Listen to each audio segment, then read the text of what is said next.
From Psalm 139, verse 1. It says, "O Lord, you have examined my heart and know everything about me." When I read that, it's a really comforting verse, but it's a little intimidating at the same time. To think that God knows everything about me. Well, Psalm 139 is David reflecting on how deeply God knows him. And he says that God knows him when he sits down, when he stands up, when he goes different places from the very beginning of time. God understands his thoughts, even though God is far sometimes, it seems like. That God sees every path that he takes. In other words, what David is saying is that nothing in his life is hidden from God.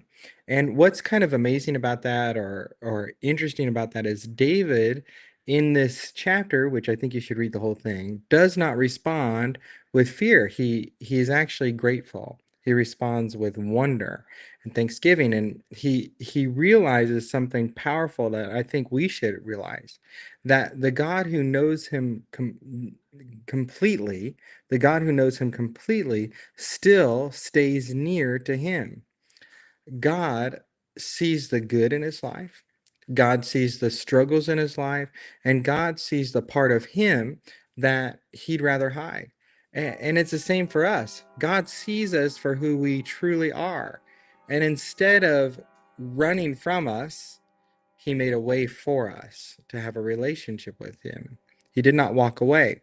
Instead, really, his knowledge becomes the foundation of our relationship.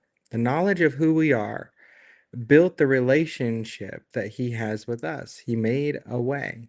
So I've been thinking about this. If this is how God sees us, if he knows everything about us, our insides, our outsides, our coming, our going, and all the different parts of who we are, the question is, in my life, and I invite you to ask yourself this same question: where am I pretending with God instead of being honest?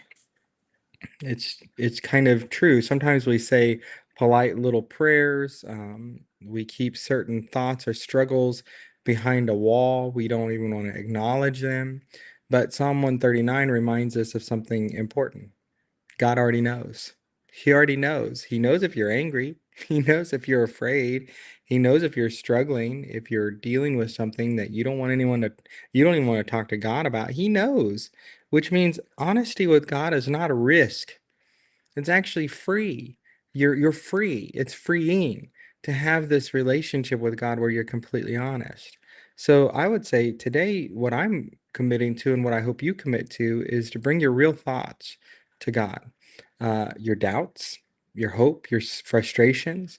You don't have to impress Him. That's not what it's about. You don't have to sound great. You don't have to have everything figured out. You just have to come to Him. That's the key.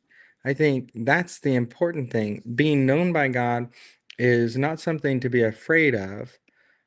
We don't have to cower. We don't have to be afraid. We have to stand in faith that what Jesus did was enough for us to stand boldly, confidently in the throne of God without fear, with actual wonderful, wonderful peace. And that's really the beginning of a real relationship anyway, right? Trust. And I encourage you to trust in God today. And so the way I would pray, and I hope that you pray, is, Lord, thank you. Thank you for knowing me completely. Thank you for knowing the real me. Thank you that I do not have to hide from you. Lord, show me how to live an honest life in your presence. Show me how to pour everything that I am out, Lord, in your presence. Thank you for loving. Thank you for your wonderful grace. Thank you for mercy that withholds the judgment that I so rightly deserve. Thank you for your son, Jesus. You are so good. You are so good. So I hope that you have a good day today. It's rainy here. It was kind of a stormy night. It was kind of nutty. But I think it's going to be a beautiful day. We need the rain, right? If we want to have grass and flowers and all the trees and all that stuff. So, and for us to live, right? We got to